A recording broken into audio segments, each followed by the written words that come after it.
symphony of love, unbound. Here in the BNW, we go beyond the sound.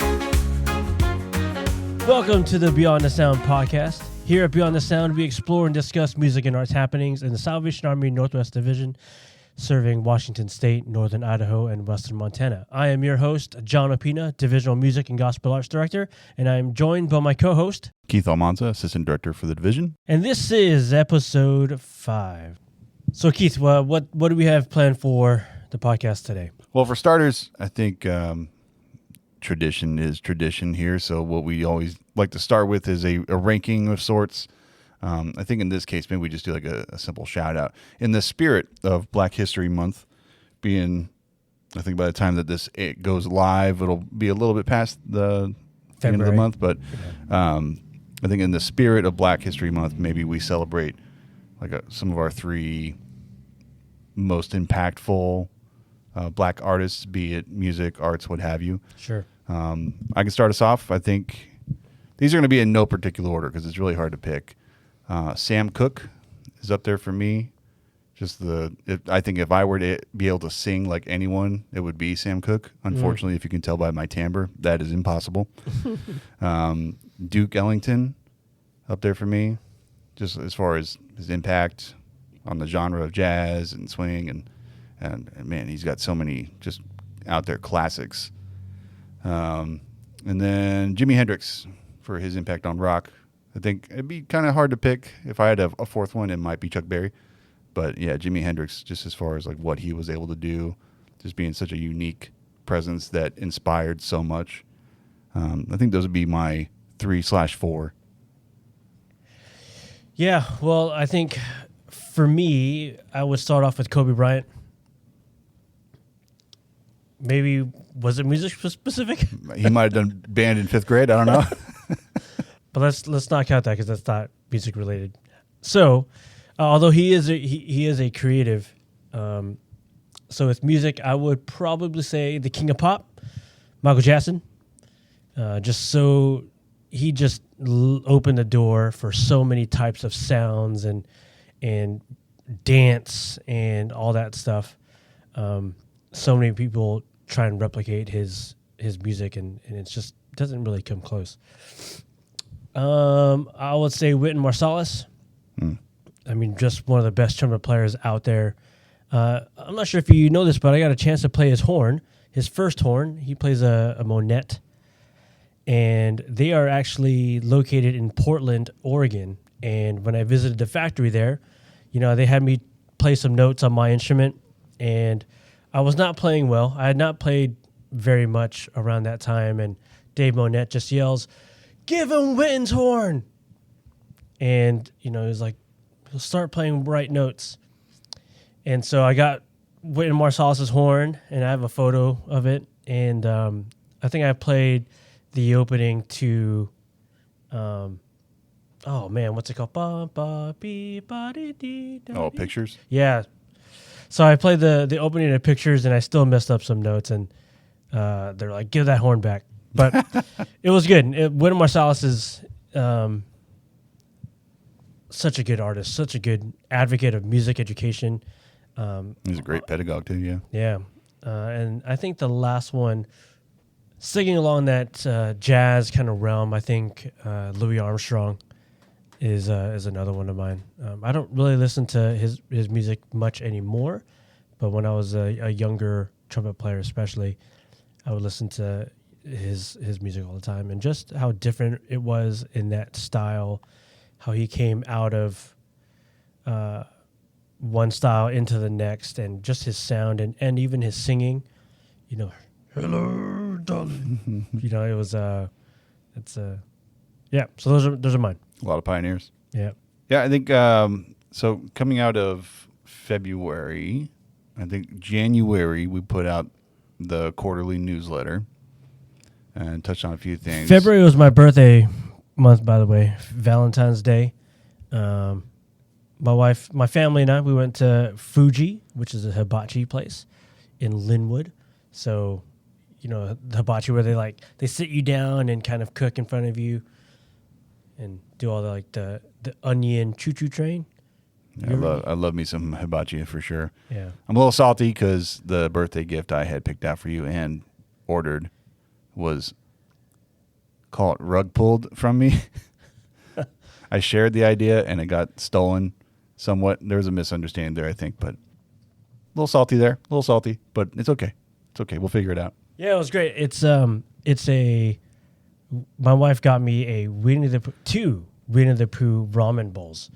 Now, this might be surprising to those listening, but I love Winnie the Pooh. I've loved Winnie the Pooh since I was a young kid, and I even had in high school Winnie the Pooh like Letterman jacket.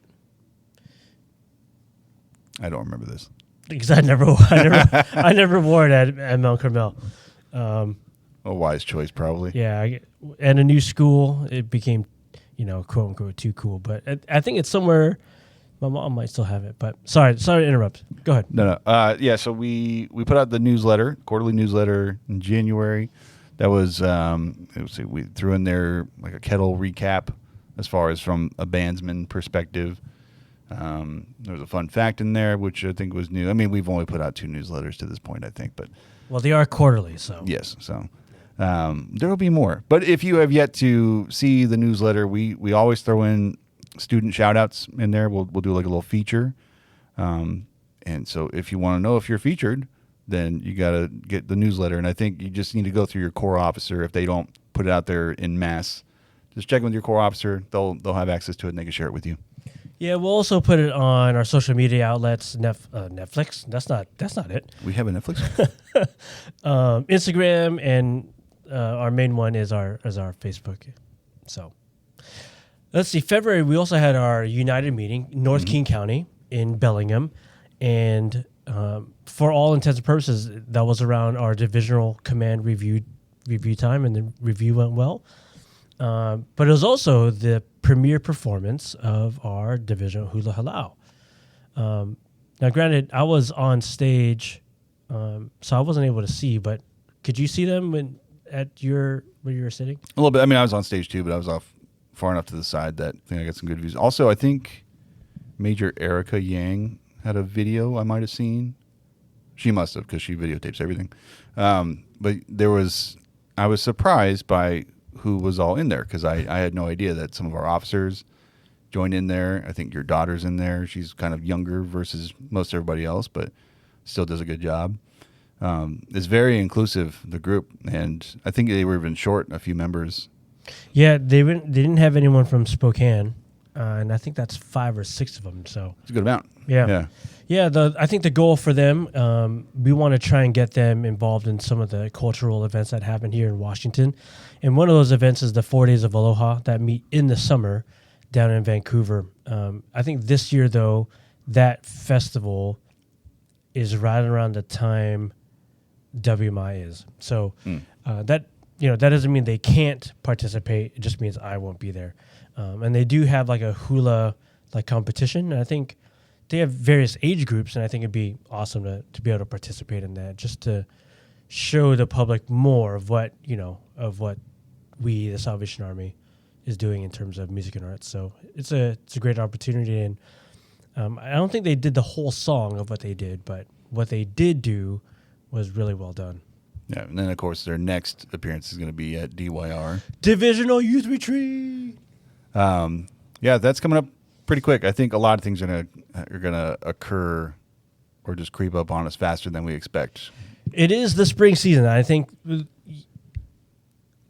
the beauty, if I could call it that, of the spring season, everything just happens all at once, right? We have officers' councils, DYR, there's a THQ Worship Team Summit, which we can talk about that in a little bit. There's Encore, there's Easter, there's Salvation Army Week, there's Women's Retreat, then there's Commissioning's in there. Commissioning now in the summer, and then we just camp. So, it's like you blink after Kettles, and then it's summer, and then summer ministry stuff, and then you blink again, and it's back at Kettles. It's a lovely cycle. I remember because I started this job around this time in 2023. Yeah. It was April, I think, 2023. And it was just hit the ground running.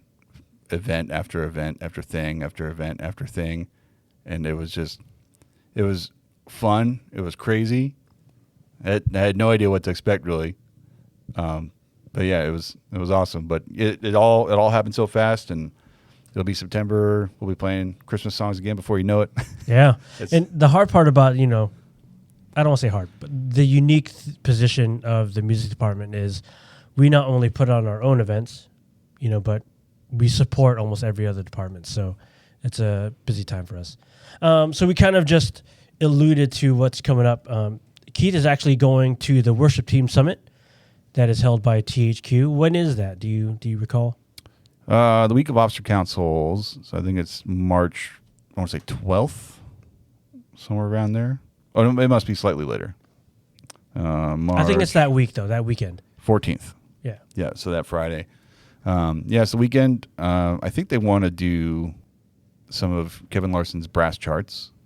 So I'm just waiting to hear back if they want me to bring my horn or not. It's the Brass Music Charts. You can find that at usamusicwest.org under BMC. Yeah, and in fact, we will be doing a couple of the brass music charts at DYR, as well as I think our plan for our May concert for all Northwest music groups. Yeah, and I think for the Worship Team Summit, they're inviting one praise and worship team per division from around the territory. They have some special guests going. I think Phil Lager is going to be there. There's some guests from the USA Eastern Territory that'll be there. So I think it'll be a good weekend of training for the worship teams, just to get some good positive feedback to where they can actually go back and go to their core and utilize some of the feedback that they get from our division. The Pasco Tri-Cities Core will be sending their team, so that's going to be exciting. So yeah, I'm looking forward to it. I think I've played in a few worship team settings, I think on 3 different instruments, and so I have a little exposure to that element, but I'm sure there's a lot to learn regardless. So being a fly on the wall or a participant, whatever capacity I'll be there as, I look forward to maybe learning something new. yeah, you mentioned DYR, Divisional Youth Retreat. That's also coming up in about 3 weeks' time now, or 2.5 weeks' time. So I won't be there. It'll be the first time I've missed a DYR in my capacity as a divisional music director. But you won't be there for a very good reason. Yes, I will be in San Diego celebrating my mom's 70th birthday. She's old. And that just means I'm old. And mine's turning 70 this year too, and I think we got old moms, dude. Yeah. But at DYR, the worship team, the youth praise and worship team, under the direction of Captain Kalani, will be participating. We also have the Division of Hula under the leadership of Captain Jenny, and then Keith, you'll be leading the youth band, correct? Yes. So I think I'm curious how, because I think we all got thrown into the same service, right? The Sunday one. I don't really want to take over the whole period, but between the 3 groups, we can minimize the time as best we can. But I wonder what time frame they're really envisioning, and if we can, what wiggle room we might be able to take advantage of. You know what I mean? Yeah. Yeah, I think it's important that that our youth, not only in these groups, but the youth in the division, have an opportunity to see their peers, not only on stage, and not necessarily from a performance point of view, but from like a worship standpoint. Mm-hmm. The older I get, the more I realize it's all about connection and kind of context and how people relate to each other. And I think the youth tend to relate better or more to youth, when they see their peers, especially during worship. I think when they see them up there, it's kind of different than when they see some old guy like me. Yeah, there's definitely a matter of relating to what you see. Like maybe a kid feels a certain way about their faith, and if they have reservations on sharing that with the outside world, maybe seeing somebody else up there who's in their age range, who is, very open with their faith, and they can make it more relatable and make it feel like it's okay to to put yourself out there. You don't have to be reserved in your shell. It might inspire. So I think it's definitely worth having more often if we can. Yeah. And then after that, just a month after, we have Encore. Man, so a lot of things happening. And this year, we have some special guests. Keith, would you... Yeah, we have our friends from the Florida Divisional Band are going to come out here. So they're going to have a ministry weekend that coincides with our Encore. So they're going to assist us with adjudication for Encore the day. I think we're going to try and get them out to a couple retirement homes like we do during the Christmas season. They've often asked for us to come back and play not Christmas tunes. Not that they don't like Christmas music, Yeah. but outside of Christmas season, I guess is really the better point. So we're going to try and set that up, maybe split them up into two smaller groups and maybe join in if they need. And then I think we might have another open air performance for them in mind. Yeah, I think, open airs here in the Seattle area can get a little tricky. With the weather. Not only with the weather, but, so many places don't allow you to have amplified sound. Mm-hmm. So, if they wanted to speak through a speaker, they couldn't, or through an amp, they would have a hard time doing that. So we're still trying to figure out those final details. But yeah, the Florida Divisional Band will be joining us for Encore. So no one's getting paid. There's no bias involved. So if they judge and you don't win, that's not my fault. I'm just joking. So just a quick shout out for Encore. For those of you who are planning on participating, just get your practice in. There's nothing that'll replicate performance, the feeling of a performance. However, the more prepared you can go into the performance, then the better off you will be. Now, this isn't planned. This wasn't part of our questions, but Keith, you went to Boston Conservatory as a trombone performance major. You've played outside of school. I've played a ton outside of school.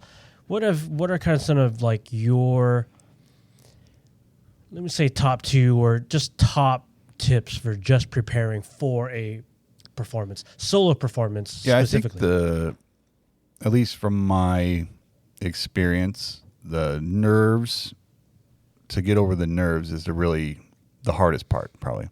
That might be different for everyone. But I think to mitigate any nerves, if you go in as prepared as you possibly can be, meaning you're not, say, doing the first two sections of a solo on repeat and then just putting it away and working on something else. If you iron out all the kinks of the whole tune, for example, so you have that familiarity, you mark in things that are helpful, like maybe you need to breathe here, or maybe you need to move your fingers differently for a stringed instrument, what have you.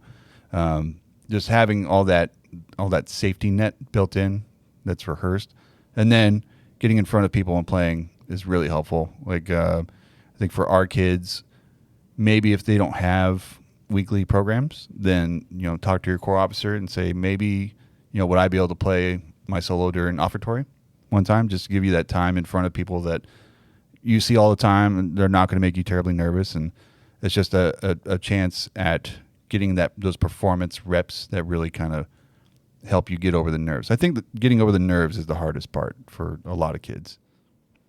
Yeah, it's not just a kid thing, because I still get nervous every time. Me too. Every time I play my instrument, I pretty much, in front of people, I get nervous. Especially, now I just play, when I play at home, my dogs just holler and just howl. So I'm not sure if that's a good thing, if they're trying to make music with me or if they're crying out in pain. But I think for me, my tips would be just getting the reps in, practicing. There's so many things that can become muscle memory. As a cornet player, I have a pretty decent memory. So, I try and memorize music as quick as I can so I can get away from reading the music, so I can make music. But other than that, it's just, it just gets under the fingers where it's just almost muscle memory. The older I get, I have to worry about my chops more. So the more I practice a particular thing, my chops get used to it. And then when I was in college, my senior recital was like at 7:00 at night, and which was it's a kind of a weird time because most of your ensemble playing is in early afternoon. Mm-hmm. So I think for like 6 weeks before my senior recital, I always practiced for about an hour and a half at 7 p.m. so I can kind of feel, okay, well, this is how it's going to feel, when I did my performance. So yeah, that's kind of just how I go about it. I was never perfect, but some performances were a lot better than others at some point. But The other thing I'll say is that it helps getting out of your own head a lot of the time. I had a private instructor that he wasn't the best fit for me. I as a learner, am very, very much mechanical. I want to know how a thing works so I can make it work and figure out like how to reproduce it, right? He was very ethereal. So I was playing a passage. This is my first lesson with him. I remember playing a passage from a solo I'd done in like a jury or a recital, and so he stops me. He says, "That sounds great. What color are you imagining here when you play this?" I was like, "Color? I don't know. I've never thought of that before. I guess orange." He goes, "Orange is a great color. Do it again. This time, more orange." So it kind of taught me that getting out of my head with imagery, right? So from then on, I would make notes, maybe in a part or an orchestral excerpt. If I were trying to portray something like maybe a sunrise, right, then I would draw in just a little picture of a sun rising over mountains. I'd like to see such pictures. That I have them. They're in my orchestral excerpt books. But the point is really just whatever helps you get over the nerves and really portray what you're trying to portray in music is very helpful. Yeah, and I'll just end with the goal is making music, right? Like so. Now that's music specific. Obviously, if you're a dancer, the goal is to dance, right? And so anything that you can do to help you make music or dance or give a drama monologue, whether that's picture, if that's colors or some kind of anything else that'll help you, perform better or portray that better, I think is good. So, yeah. I think our next topic is, it can kind of be heavy, but we'll try not to be heavy. But, my kids are not both my kids, but Paxton has been in basketball. There are a lot of other parents out there who have their kids in sports, dance, and all sorts of extra activities. And, I feel like sometimes we're competing. The Salvation Army, we're competing with kids' times. And so we've had this discussion come up a couple of times, and I've had this discussion with some other DMDs and my other friends, and it's how there are times. Let me phrase it this way: there are times where kids in our corps will happily miss.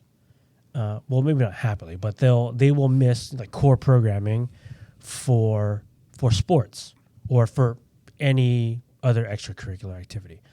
Now, I don't know how often they miss those extracurricular activities in favor of programs, but and this just could be my perspective, but do you kind of see that happening, Keith? Oh yeah, I mean at Everett, our home corps alone, we lost Jordan on trombone for like half the program year because of, I think, cheer, with either, I think it was football and competitive, maybe. But yeah, the splitting of time is interesting. I don't really know that it's necessarily, it's not Army specific for sure. And it's not a bad thing. I'm not saying it's a bad thing. I think kids, giving kids outlets to explore and kind of use their energy is a good thing. I think the challenge comes down to how do we bring things to that level for music and arts programs. How can we convey the importance of keeping up on it? For if you don't go to practice and then go to the game, how well are you going to do? So if you don't practice, if you don't show up to programs, and then your band's on for encore and you're playing in rests and you keep going after the conductor cuts you off and right, and what have you, how much progress can be made if we're missing things. So What do you think? This could be a long answer, but succinctly, what do you think kids get out of sports that is maybe missing from our church programming? well, for sports, Granted, they're different, right? Like they pay for sports. yeah, They don't pay for church programming. I think most of the time when you join sports, you either have a huge passion for a thing or you want to be with your friends. Paxton, for example, he wanted to be with his friends, so he's playing basketball. I don't think he had an interest in basketball before that, did he? We'll take that as a no. Yeah, he did, but Okay. it's, But the interest really came about when a couple of his friends were going to play, and he's like, Yeah. well, I want to play too. So I think like 3 kids from his class. now these kids, they make friends at core programs. Sometimes they end up bringing their friends. Like look at Dom. We wouldn't have had Dom had Carolina not brought him. I think Josh. We probably never would have met Josh had Yeah, so that brings up an interesting point because they're all in relationships, right? with couples. Yeah, Yeah, so I guess the story that goes and find someone at your school to date and then bring them to church. yeah. There's that. Yeah. But I think that's the thing that really separates. Would be my guess is being where your friends are, because again they make friends at the core, but are they school friend level? Because that's a different level I think sometimes. Yeah, I think it's something worth exploring at depth, kind of what value. And I don't think it's necessarily student specific. I think it's a parental thing as well. Like, what do they see as value in this activity over this other activity? Yeah, I think there's that element of like a known commodity. Like you sign your kid up for basketball or baseball or football, what they're doing, where they're at the whole time. Even though you may not be present for, say, the practices, you're there for the games. Do you think it's more of they're getting other things out of it, like discipline? They're Possibly, yeah. They're getting a chance to compete. But in things. I think for programs from a parental perspective, I would guess that it's probably seen as more childcare than it is like actual programming. If it was seen, probably if it had more appearances for parents, be it performance or open rehearsal, whatever, it might have a different viewpoint as far as how it's perceived, possibly. I don't know. Yeah. It's something I've been exploring for a while now, and just kind of this thing about how can we take our programming and kind of elevate it, to not something that's strictly professional or, anything like that, but just, I guess, elevate it to have a certain intentionality, not kind of the mentality of like, oh, we've always done it, or we do it because we have to do it, but really focus at providing a service to the community, because we provide a service that no one else in the community can, right? We provide instruments, we provide meals, we provide a lot of transportation, all at no cost, right? There's no other program in the vicinity of our division that offer the same thing. As we're talking about Everett, there's a couple music schools in Everett that operate similarly, but they have to pay. It's like a couple $100s a month, and they do offer scholarships, but it's like, well, we don't charge you anything, And I wonder if I think there's 2 schools of thought on that, because kids don't pay, parents don't pay anything, then there's no Like perceived value. vested interest, so like they don't perceive an ROI, rate of return on investment. But then at the same time, they can't afford to pay, or they won't pay, or we just don't charge. So it's a complicated thing, I guess. All that to say, I think in the future, I would love to see our community centers, our core, and where we do programming, as like hubs of community music. We do use church music, but I don't necessarily think that's a bad thing. In all reality, that could be a good thing, because parents can know, like, oh, they're not using lyrics that are... They're not over there singing Kendrick Lamar. Oh, yeah, anything explicit or, inappropriate, So I think that's my goal. I think, if we can get to a point where maybe not all, but, a few of our locations are just booming with kids and activities, I think it takes a different approach, I think. but I think it's doable. I think one thing this is probably a very lofty goal, but if we were to have maybe like end of year, it's kind of hard to organize that between, say, commissioning and camp. Maybe it could be before commissioning. I don't really know. But if we had some sort of joint youth programs performance where, you have Like different from Encore? different from Encore, Okay. where it's simply a showcase of all the different programs that maybe King County, North County, maybe those can be combined, because obviously it's going to be real tough to get Spokane out here, and another corps like that. But, you can have the Federal Way kids come up and do a song or two for their praise and worship. You can have the East Side kids perform outside of Encore. You can have, the Everett kids get some exposure outside of the Everett Corps and Encore. Yeah. Their performances opportunities, I think, are few and far between. Outside of a Christmas concert and then Encore, what do they really perform? Yeah. So if we had some sort of combined showcase, I think that could go a long way to show the parents like the scope of programming.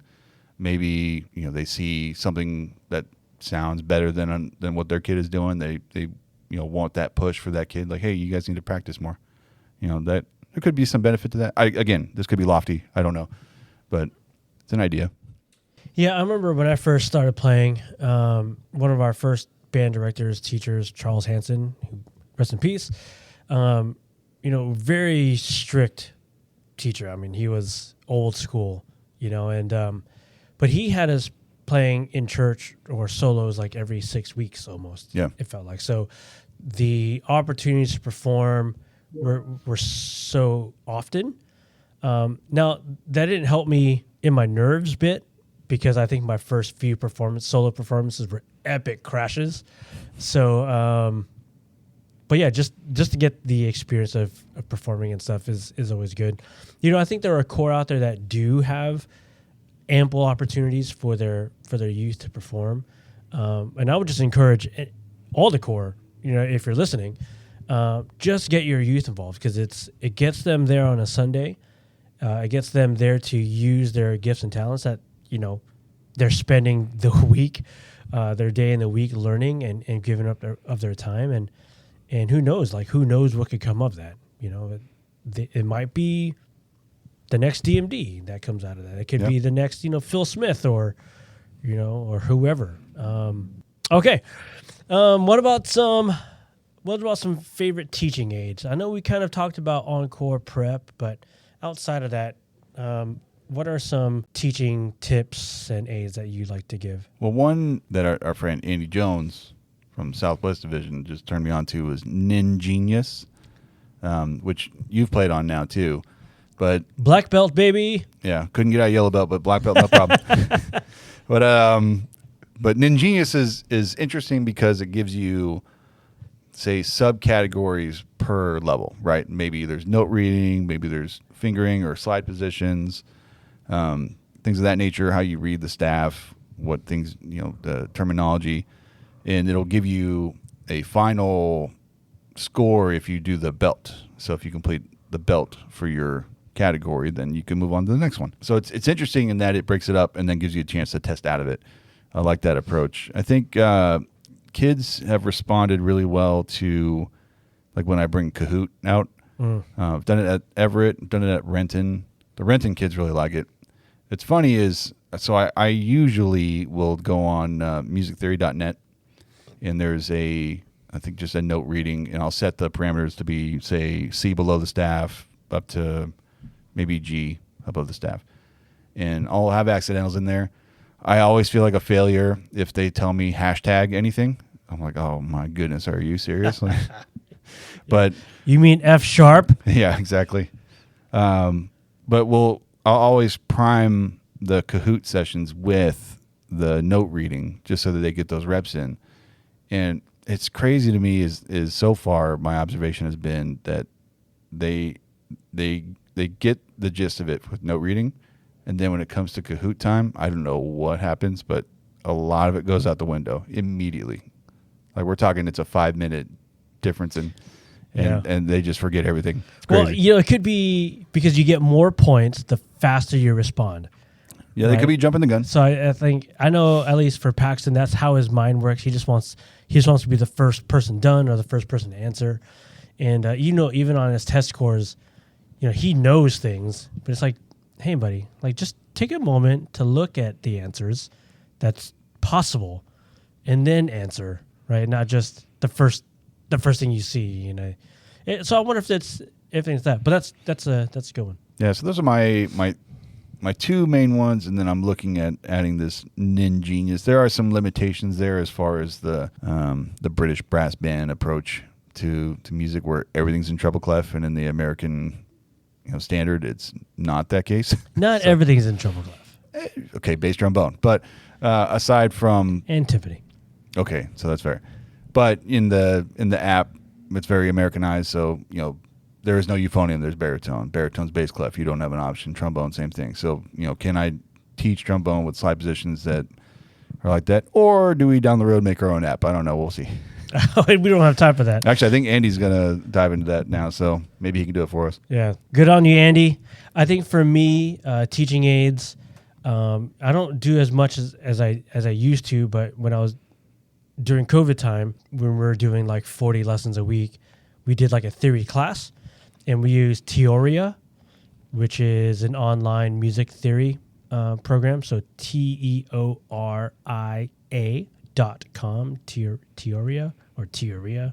They have very beginner basic lessons all the way to like super advanced college level stuff, which I probably couldn't do at this point because it's been so long.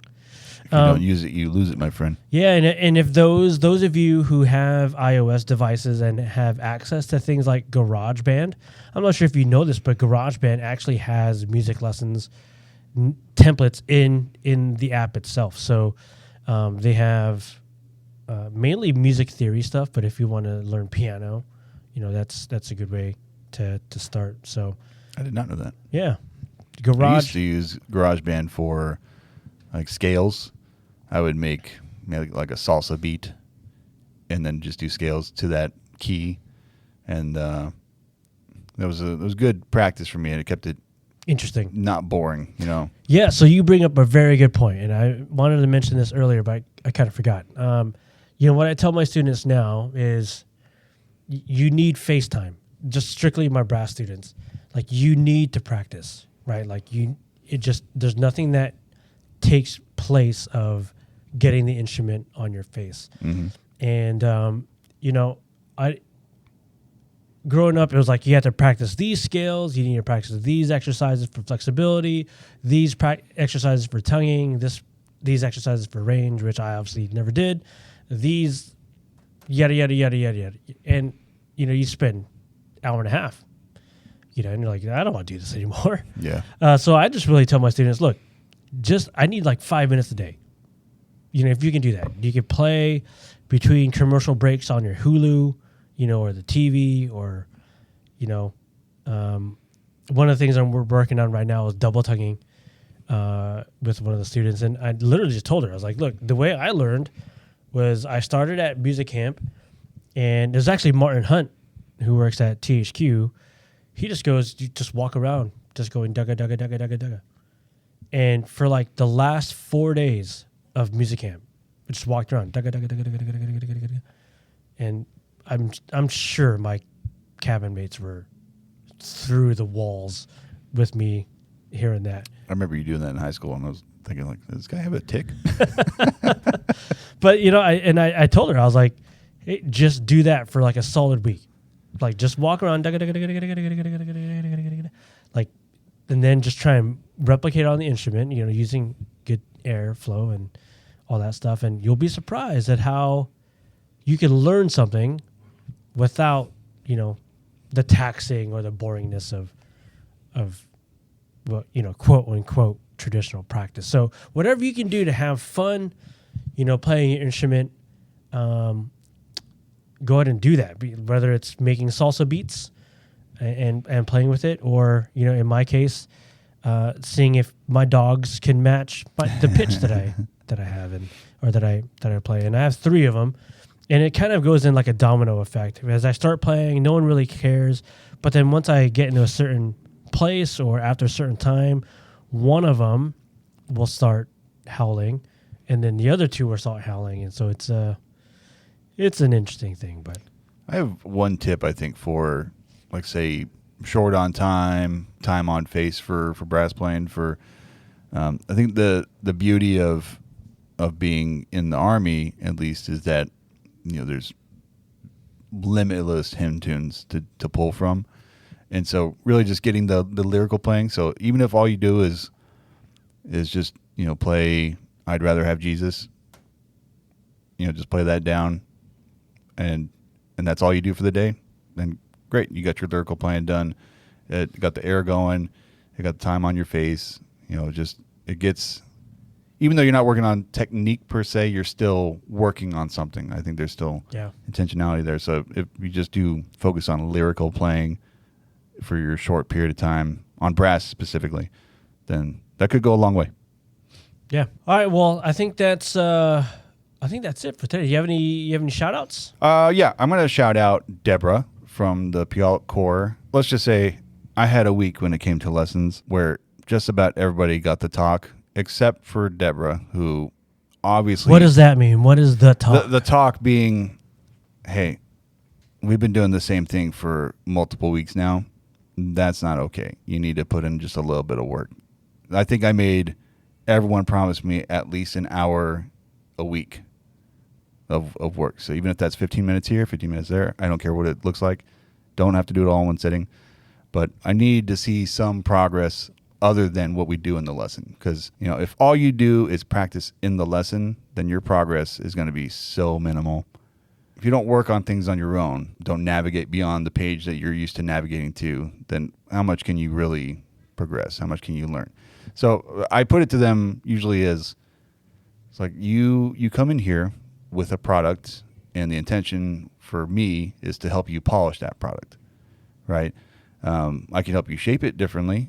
I can, you know, give you different ideas of how to make that product. But the point is that you come in prepared with something, and I help you refine that something.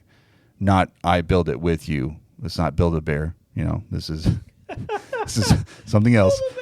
So that's the approach I had. But so my shout out would be Deborah, because she put in the work. I know she did ukulele at junior music camp with John Utrera. And so she's not coming in a total novice, but it's not like she played before that. So she has her own instrument now. I think her grandmother bought her, and she has the music. She comes in with the music. She comes in with her instrument, and she practices at home. There's just little things to refine, you know, when we meet. But as far as her progress goes, it's been night and day from week to week just because of the work that she puts in. So, yeah, Deborah, you are my shout out. That's awesome. I think for me, it'll have to be at the Everett Corps, and my shout out would be to Christopher. He started the fall playing cornet, and I think he's 14 years old, I think. Right around there, probably, yeah. Yeah, so he's, you know, in all intents of purposes of Army world and music playing, you know, he's starting the game a little late, and he just had a real hard time getting a really good sound on, or a sound period, on the cornet. And conversely, his brother Miguel, who we started off on horn, he couldn't play anything low. Like he couldn't play any low sounds. And so when we started in January, you know, we flipped him. So we put Miguel into the cornet class, which I hope he's still doing well. I haven't heard anything about it. But we moved Christopher to the horn section. And, you know, with Emily, Alex, and now Christopher, he is progressing quite nicely. It's one of those situations where I wish that he could take his instrument home, you know, and do some at-home practice, because he's starting to understand mentally, like, where these things should be. The physical chop part is also coming. He's able to make a good sound. You know, he's only been playing 7 weeks or 8 weeks, you know, so the amount of progress he's made in that short amount of time is pretty good. And so going from cornet really struggling to now, like, going through an entire song almost yesterday on the horn is a really good step for him, I think. And I think there's also that added element of like, I don't want to try, Yeah. like there's a perceived image or like how people view me and stuff, but he just goes for it, and that's, I think that's the good thing about him. Like he's a pretty shy kid. He doesn't say much. And when he does talk, it's like a whisper almost, but he's really putting in some effort, even though he can't take the instrument home. So the amount of progress he's made, with all those things, that would be my shout out. So Nice. Speaking of shout outs, Keith, you had your very first territorial youth band experience. Oh, yes. Last week? 2 weekends, I think. Yeah. So it was over my birthday. Yes. Yeah. So just quickly, what was your thoughts on that? How'd you fare? How'd you play? Well, I was going through a bit of a chop week, so playing wise, I mean, I could execute, but it wasn't the easiest thing for me. But that was just, I think, my own issues going into it. It was a fun experience, though. The rep that they chose from was vast. They always have their go-tos, I think. There's Wagner Regis and You Are Good. Those are their two that they'll probably always play everywhere they go, unless they're retiring Wagner. It sounded like they might. But the concert day was fun, and really that was our only time seeing the youth chorus. And man, they sound amazing. And then the band had some new members in there, like Joseph Parks. I think that was his first trip, maybe outside of Rose Parade, where he's with the TYB. Shout out Joseph from Renton Corps. But that trip inspired him to come back and practice more. So he's actually putting in more work. He was there on Thursday or Wednesday. Yes, I can't get my day straight. And then I had the opportunity to play for Praise and Worship on Sunday along with the TYB. So we had some of our members just get up and play. I think Kaylin Jones was there and Morgan, a couple of the girls. It was a big happening that went on too. And then they took us to this place called the Main Event, which when you read it on the itinerary, you think, okay, so there's another concert, dude. But in fact, it's like a Dave & Buster's that has laser tag and a bowling alley, and it's a crazy place. I had no idea. I'd never heard of it before. Andy was shocked that I'd never heard of it before, but they don't have those anywhere I've ever lived. So that was an interesting experience too. Overall, a very, very nice trip, very rewarding trip. Something I'd be happy to do again. I don't know. I'm hopeful to fill those trombone slots so they don't need me ever, but it was a good experience for sure. Before we end, I do want to just give we've had our guests give kind of scripture verses to kind of keep them through what's going on through their season. And I think that'd be an appropriate way to end this podcast.